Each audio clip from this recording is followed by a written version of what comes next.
Welcome to the Workology Podcast, a podcast for the disruptive workplace leader.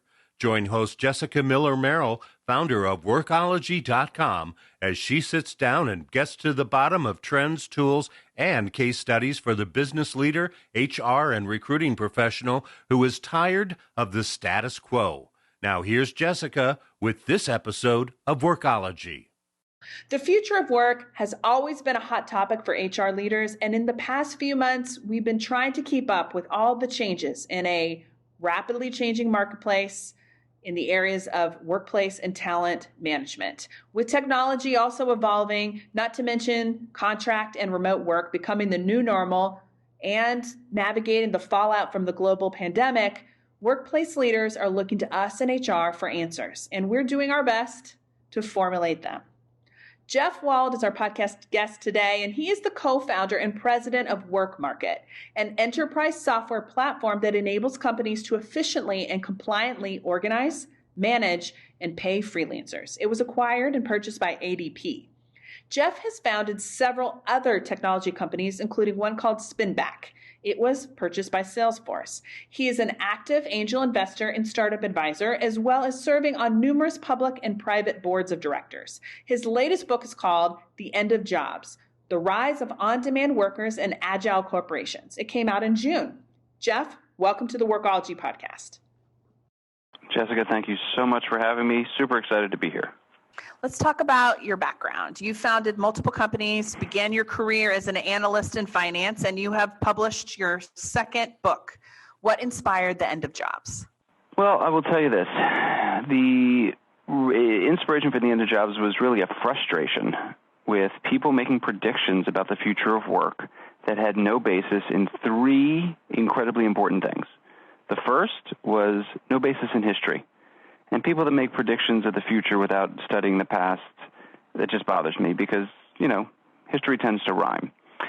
The second is they had no basis in data, in really analyzing data patterns, data trends as they exist today, as they've existed historically. And if you're making predictions outside of data, I'm very confused as to why you're even opening your mouth. And third, people would make predictions with very little understanding of how companies really engage workers. To say, all companies are going to move to on-demand because companies always go to the lowest cost resource. I'm like, do they? Because they actually don't. If you actually talk to CHROs and talk to C-suites, they're not just saying, finding me the cheapest labor that can perform this task. That's not something that's uttered very often. So people making predictions of the future work without historic bases, without data and analytics, without a sense of how companies really engage workers, that was getting very frustrating to me. And so I said, you know what? Instead of getting frustrated, let me put pen to paper. That was almost 7 years ago. And so the frustration of writing a book almost equals the frustration one feels in hearing unintelligent predictions. But eventually, we got the book done with the tremendous help of our friends at ADP. It's been just wonderful to see the reception of the book. We hit number one in all of Amazon's HR categories. And I just love having conversations about the book, about my research in the book with people like you. Awesome. Well, let's talk a little bit more about the book. You talk about on-demand labor in your book and how the power of the individual is rising exponentially. What does this mean for workplace leaders? So I think it's important to start when we talk about on-demand labor with, shocking nobody that's listening now, with data. So a lot of people, when I first started WorkMarket, I started WorkMarket in 2010. That's when we founded this company. And at the time, there was basically one prediction that every HR person could agree upon, and that was, by 2020, 50% of the labor force is going to be on demand. I can't tell you how many times I heard that. That was one of the first predictions that kind of drove me up a wall. I was like, what? Why? Why is it going to be 50% by 2020? It didn't make any sense. It didn't make any sense based on history. It didn't make any sense based on data. It didn't make any sense based on how companies engage workers.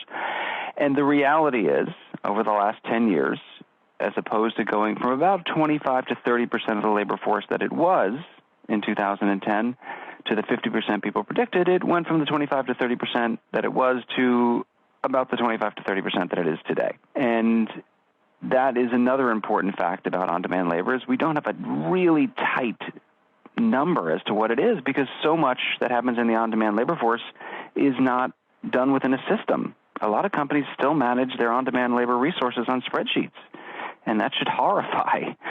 Should horrify CFOs. It should horrify the entire C-suite, and obviously the CHRO and the HR team.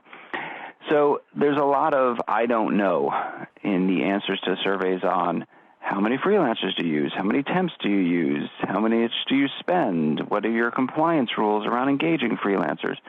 Basically, the number one answer in all those surveys is I don't know, I don't know, I don't know, and I don't know. So it's important to start with as much data as we can find, and that data would tell us that the on-demand market is a large part of the labor force. It has been for generations.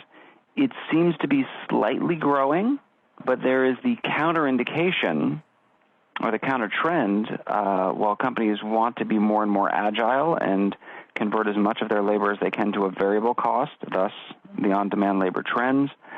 The counter-trend is the regulatory environment. I am sure all of your listeners are aware of AB 5 in California, and if not for COVID, that law would have been repeated in various other states all around the country by now. It will be at some point. The regulatory environment is pushing against the on-demand labor space. So you have these two tensions, one of companies want to be agile and variabilize their labor force and access whole new talent pools and meet workers where they are. That is driving an increase in the on-demand market, slow but steady. And on the headwind standpoint, you got the regulatory environment. And we'll have to wait and see over the next few years how those two forces play off against each other and which one wins. Either the on-demand labor market will continue to grow at a slow and steady pace, or it'll kind of stay stable, or it might reverse slow and steady. We shall see. But what I'm highly confident in is that there will be no mass change like it moving from 25 to 30% to 50% over the next 10 years, or 25 to 30% to 10% over the next 10 years, because labor statistics just don't move that quickly. They are very slow and they are steady, and history would certainly teach us that. And your response doesn't change to that, even though we're working and living in a unprecedented time with the global pandemic. You don't think that's going to shift the labor market one way or the other? It is a great question. So here's what we know by studying the history of work.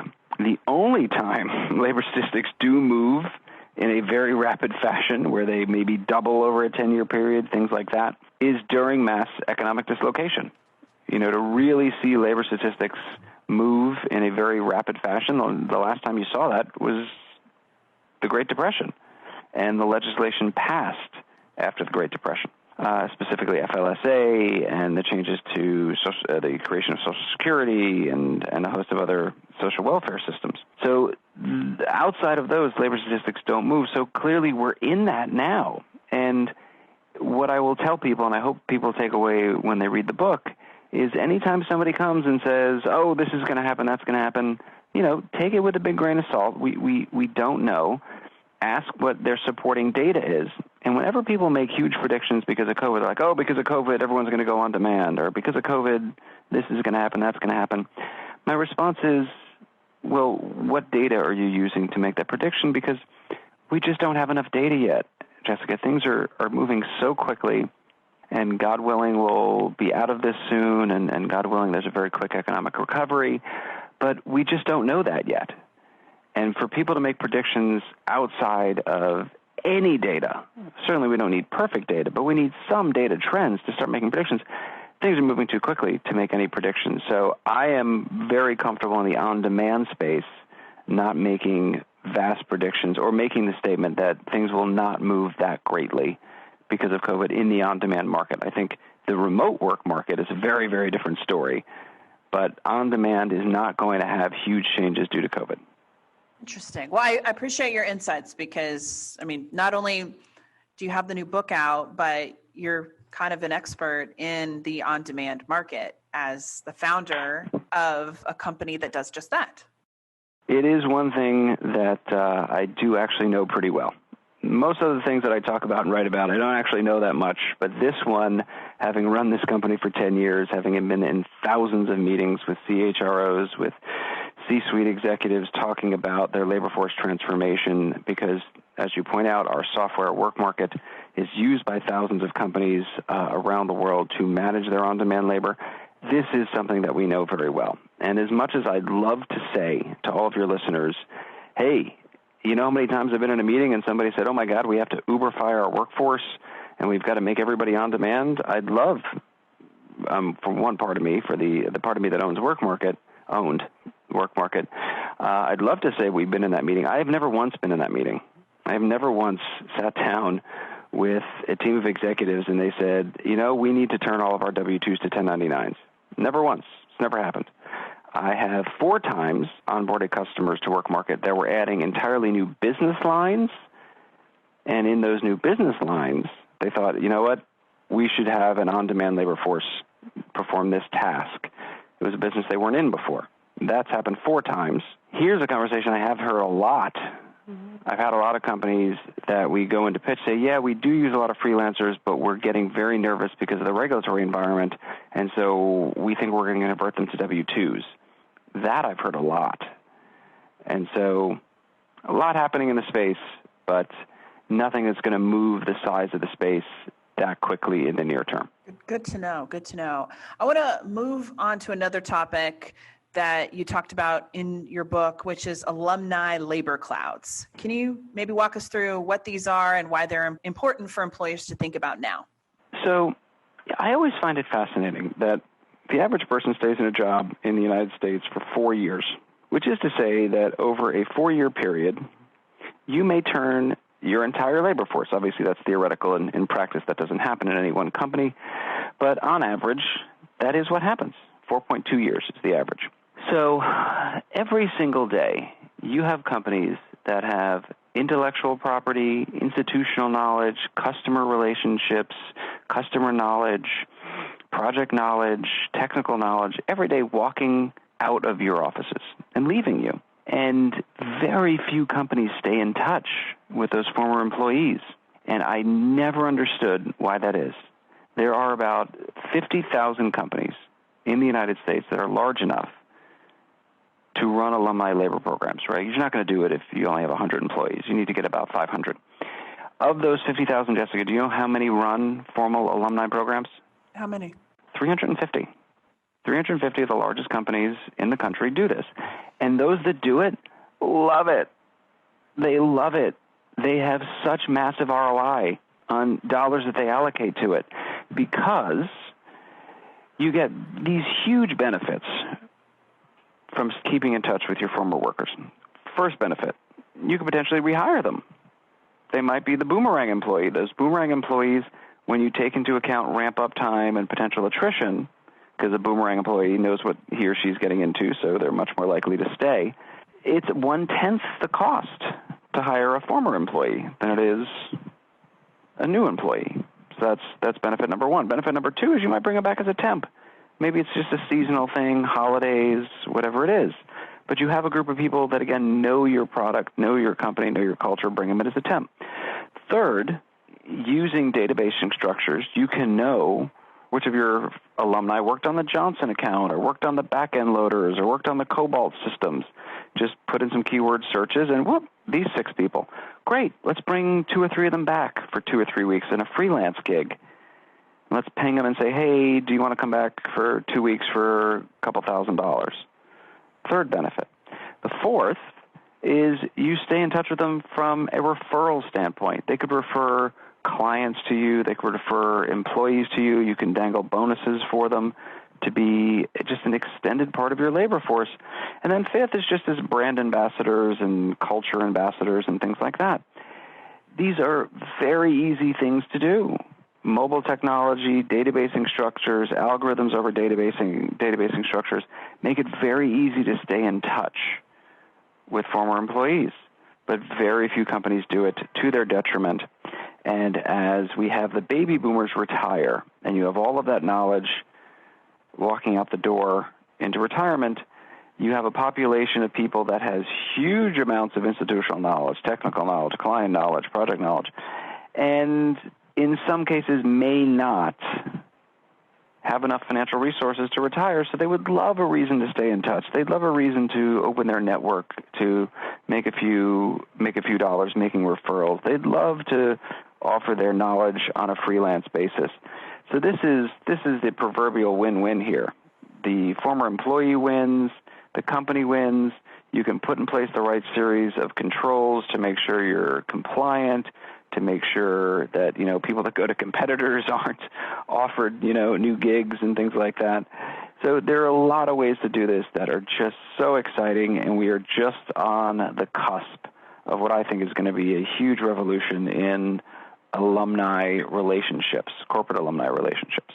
I think they have so many advantages. They do take planning and effort, which I think is a challenge when you think about most recruiting and TA conversations, I feel like are very reactive, not proactive. It is very true. I mean, I've actually spent a solid part of the last year trying to understand why it's not a bigger market. And, look, the implementation it's not simple because I got an API into your HCM suites, and I got to get all the data out as people leave. I have to create the right databasing structures for you. So the implementation is not, one day, but maybe it could be. Maybe there's a new company to be built out there. We'll see. We'll see. A lot of exciting stuff going on in that space. Let's take a reset. This is Jessica Miller Merrill, and you are listening to the Workology podcast, sponsored by Workology. Today, we're talking with Jeff Wald about the future of work. Join me at a new event I'm hosting called the Virtual HR Expo. It's October 5th through 9th. Demo and meet different companies, just like a conference expo hall, but online. Let me help you connect to great HR technology, companies, and services at www.virtualhrexpo.com. That's virtualhrexpo.com. One of the things I liked about your book is that you interviewed many thought leaders about the future of work. And I wanted to ask you about maybe the most interesting prediction you discovered in talking with those folks. Well, given that all of them are friends, I'm not sure that I'm going to highlight one of them and say they were better. I will say this. I was so flattered that so many people, the men and women that are actually shaping the future of work, were willing to put pen to paper and to write down their predictions as to what they think the world of work looks like in 2040. And when you have people like Andy Stern, who ran the largest labor union in the country, Carl Camden, who ran one of the largest staffing firms in the country, when you have the former CHROs of Fortune 50 companies that are giving their views on what the world of work may look like in 2040, it was so wonderful that they were willing to share their ideas, that, they spent time. I mean, look, it wasn't just, can you get on the phone and let me interview you for an hour? This was, I need you to sit down, research, write a piece, have our editors look at it, go back and forth. And so they put substantive time into these pieces, and I absolutely love all of them, and I love the fact that they're so different. We have some people that have a very dystopian view of the world. They kind of think in 2040 we're all kind of screwed. And we have other people that think by 2040 everything's going to be amazing, and robots are going to be doing all of our tasks for us, and we're going to be just loving life and sipping mimosas by the pool. And, I've got another one that just thinks, it's going to be about the same. That was basically what one of the writers wrote. He's like, not going to be a lot of changes here, not going to be a lot of changes there. On the margins, a few changes, but for the most part, it's the same. And we'll see. We'll see which one proves to be the most correct. I wanted to ask you, knowing what you know now, that we're living in the post-COVID world, what's your prediction on the future of work? That's a serious question. That is a serious question, Jessica. Well, surprising none of your listeners, I will say the following. We don't have enough data to make that prediction yet. But that said, look, I think COVID is speeding up a lot of existing trends. Now, whether those trends are deglobalization, which is a very powerful trend that was occurring prior to COVID, specifically a decoupling of the U.S. and Chinese economy, whether that is concentration, where more and more economic power, economic output, employment are resting in the hands of fewer and fewer companies, both of which, by the way, I think are vastly negative trends, and history would certainly tell us that. But those things are being sped up by COVID. You can see the stock prices of, the Apples, Amazons, Microsofts, Facebooks of the world versus what's happening on Main Street, where record bankruptcies are occurring and no new business creation is occurring. So those are things that are, in my mind, to be lamented in some way. And again, history will show us they will be corrected over time. Whether they're corrected through legislative action, through new competition, through whatever, we'll see. The other two trends that in my mind are being accelerated by COVID, one is the adoption of robots and AI. The adoption curve of robots and AI was not that steep. Companies are not running to put in robotic process automation software. They're not running to put robots in stores and in the home and things like that. But whatever pace it was, and it was about 10 to 15% a year growth in industrial robots, that was the growth rate pre-COVID, I do think it will accelerate because companies are adding into that equation the cost-benefit analysis of do I spend the millions or sometimes tens of millions of dollars to refit a store or two. That equation gets augmented by a board and an executive committee's thought process on, well, what if there's another health crisis and the robot doesn't get sick? And I appreciate that's an incredibly simplistic statement, but that is a statement that might start tipping some cost and benefit analysis on engagement of robots, at least on the margin. But the most powerful one, and the one that we all feel the most in our day-to-day, is remote work. That is a relatively easy prediction to make. And again, surprising nobody, I'm going to start with some data. So pre-COVID, 3% of the U.S. workforce worked remotely. And definitions are important. So working remotely means more than 50% of the time you are not in a company office, which is to say from a tax nexus standpoint, your home usually is considered your office. Those are important things, obviously, from a tax standpoint, from a company's infrastructure standpoint. So 3% of the workforce was working remotely. And there were huge impediments to the continued growth of the remote workforce. One was antiquated mindsets. You know, we all know the boss that said pre-COVID, that said, I just think productivity equals presence, or I just think magic happens in the office. And that mindset was pretty pervasive in corporate America. Now, that mindset flies in the face of the data that says that remote workers were more productive, more engaged, cheaper, happier, and yada, yada, yada. But problem number one with the continued growth of remote work was that mindset. Problem number two was that companies did not have the infrastructure nor the policies or procedures to enable remote work at scale. Now, March of 2020, nobody had a choice. I don't care what your mindset was. I don't care what infrastructure you had in place before. Get on board or die. Get your workers efficient working remotely, or you do not have a company. And so everybody right quick changed. IT departments around the world did a unbelievably Herculean effort.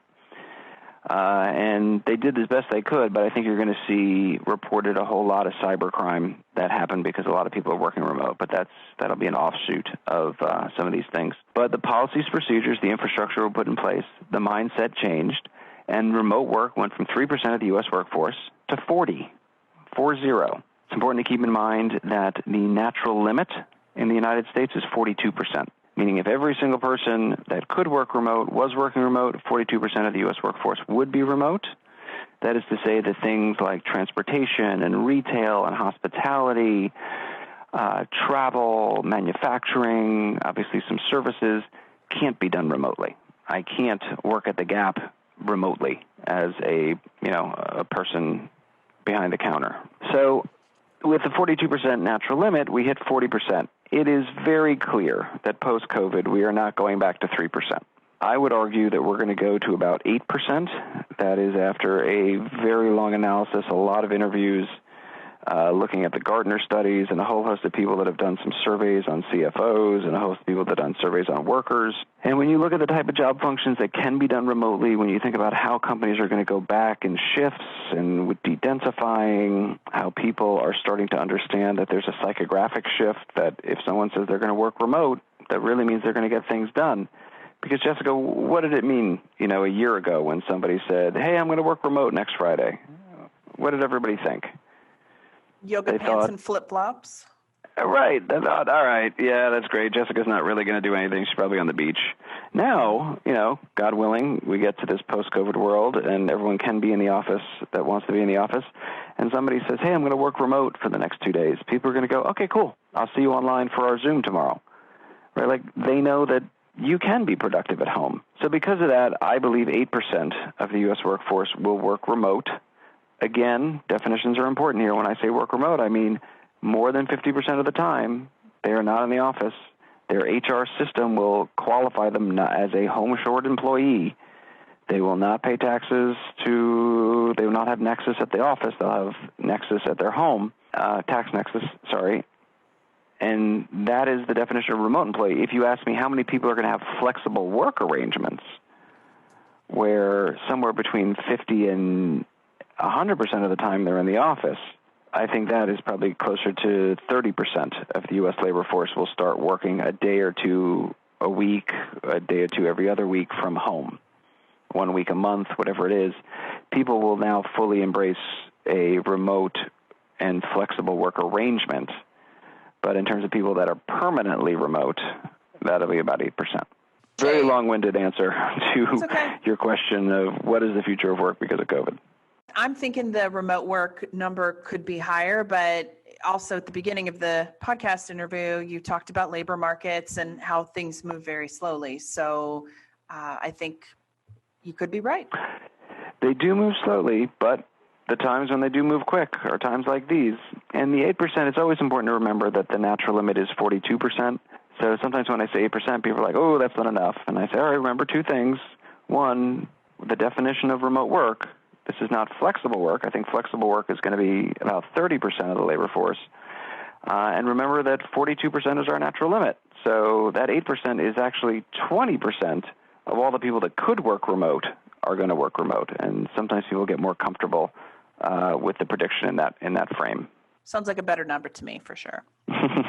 So when we were doing our prep call, you and I had a conversation about failure. And you have an interesting perspective when it comes to the topic of failure. And I thought I wanted to ask you about that, if you would be willing to share with our HR listeners about how you view failure and why that's important. So happy to. Well, it's not just failure, but vulnerability. So, I shared with you the story of my first startup going bankrupt and bankrupting me. And it's interesting because people think about startup world and they think, oh, Zuckerberg and Elon Musk, and you start a company and you make billions of dollars. And, once out of every 10 million times that happens. But, 9,999,000 times it doesn't happen. And every now and again you sell the company, it's successful, and that happens, 5 to 10% of the time. But 90% of the time you fail when you start your own company. And people actually know that statistic. People often say, oh, if you're starting a company, 90% failure rate. But they don't really understand it. They don't really internalize it. They don't have the way we have the archetype, the Zuckerbergs, the Elon Musks, the Larry Page and Sergey Brin's from Google. We have those in our narrative. We don't have the narrative of the person that started their company and failed because people don't talk about it that much. And I will tell you that I didn't talk about it for a long time until I had a second startup exit successfully. It took 2 startups exit successfully for me to talk about the fact the first one failed miserably. And the feeling of failure and all those things that go with it are difficult. And when people say, oh, that's so vulnerable, I'm like, no, it isn't vulnerable for me to talk about it now. It would have been vulnerable for me to talk about it when I went through it. But I don't make myself vulnerable right now by saying 12 years ago I was bankrupt and got super depressed and didn't leave my apartment for a month, because I've been super fortunate thereafter. What's vulnerable is saying that as I think about my post-ADP world, because, at some point I will depart ADP, as much as I love ADP and have nothing but amazing, amazing things to say about ADP, I'm an entrepreneur, and so I'm going to leave and start something else. Here's vulnerability. I am scared to death to go do that. I am scared that I'm going to fail again, and people will look at my successes and be like, oh, those must have been flukes. He's really a failure. And I'm afraid that maybe I'm an imposter and I'm not that good at X, Y, or Z. And maybe I should just, retire now and, hang up my spurs on a win. So I'm scared to do those things. But the reality is, to just bring it back to failure in general, is in startup world, failure is not only an option, it's the most likely outcome.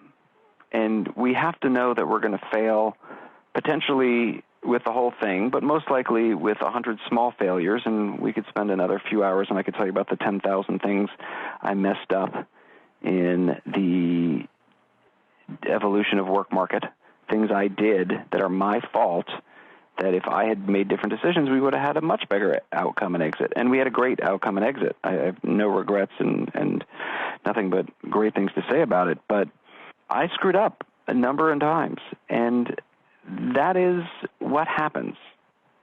If you want to try to do something that nobody else did, you're going to mess up again and again and again. And the problem in startup land is that there's really nobody to extend their hand and pick you up.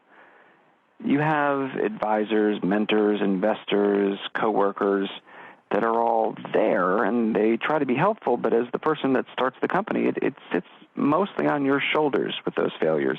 And you have to pick yourself up and dust yourself off and keep going, because what choice do you have? You know, I could have stayed wallowing in my apartment after the first startup fell apart, and I'd probably still be there today. Well, I mean, I would have had to move back to my parents' house because I was out of money. But you got to just pick yourself up and dust yourself off, and that's an important part of any journey, and the startup journey more than most, because in startups we are trying to move things substantively forward in areas that have never been tried, and that means most attempts are going to fail, and that's okay.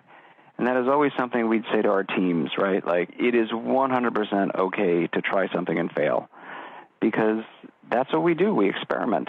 And if you're not trying and failing, then you're not trying to push the envelope enough.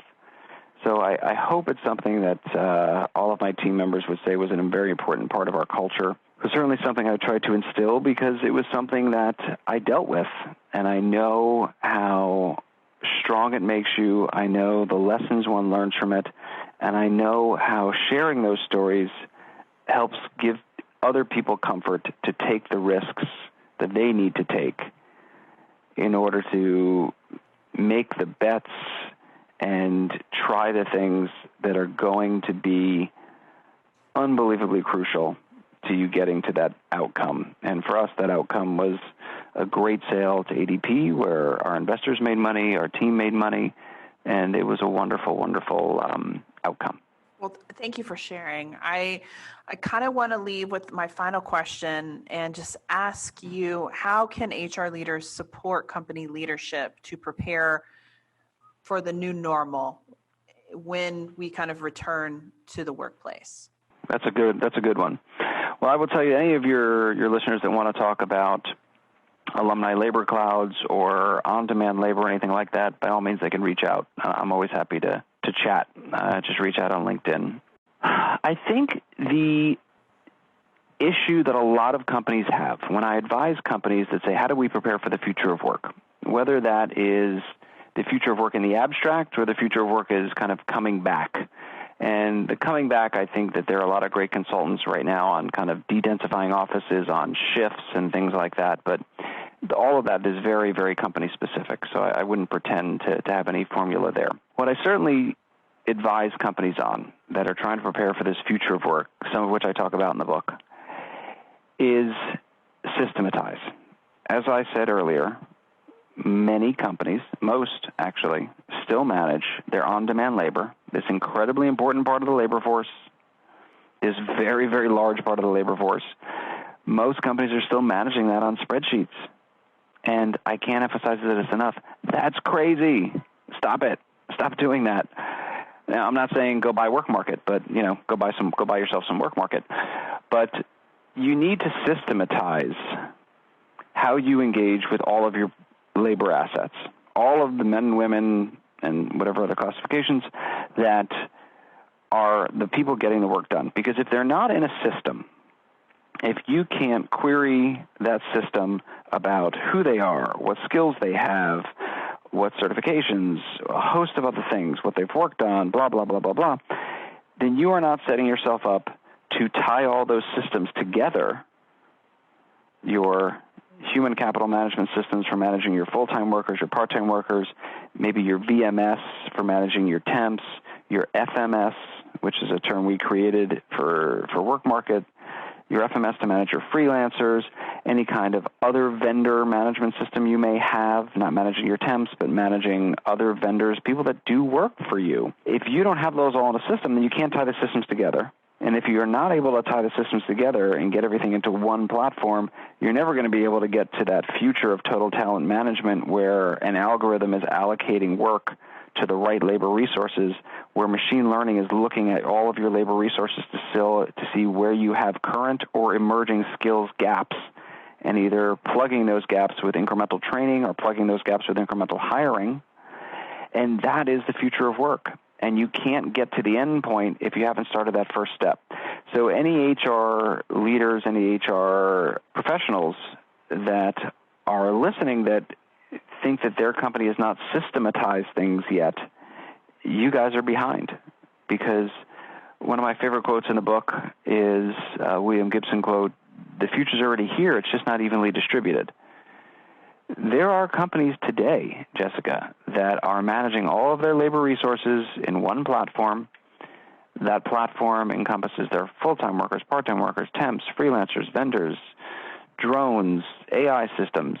They have an algorithm over those labor resources that is allocating the work. They are seeing in real time, like all of this is happening. It's just some very forward-thinking companies that are able to take advantage of all the different technologies out there. And that will be where all companies end up. It's just a matter of time. And so if you are an HR partner to the operations and finance and executive teams at your company and stuff is not in systems, you are way behind the 8 ball here. So get systematized, connect your systems, and then you are in the catbird seat as we march towards the future of work. Well, Jeff, thank you so much for taking the time to talk with us today. Your book is available on Amazon. I'll post a link to the book, but where else can people go if they wanted to connect with you or learn more about the book? Well, you can always ping me, reach out on LinkedIn. Twitter's at Jeffrey Wald, W-A-L-D. But, LinkedIn is always the easiest, and I eventually respond to LinkedIn messages. It might take me some time, but always love speaking to people in the HR space about the future of work, about what's going on with their companies, about on-demand labor, about robots, and about all of the massive, massive trends and changes that are happening in the world of work. Because the HR leaders of today have to be ready to prepare their companies for the new world of work tomorrow, and there's a lot of work to do. So reach out anytime. Awesome. Thank you so much. Thank you. It was such a pleasure being on the show and having this conversation with you. Technology is such an integral part of our work landscape and the current state of our labor market. We went from wondering whether or not robots will replace humans to trying to close a talent gap for positions that cannot be replaced with AI. And we'll continue to see technology drive this evolution. I appreciate being able to sit down with Jeff Wald and hear about his new book, The End of Jobs, The Rise of On-Demand Workers and Agile Corporations, and hear from him how HR leaders should be responding to changes in the workplace. Thank you for joining the Workology podcast, sponsored by Workology. This podcast is for the disruptive workplace leader who's tired of the status quo.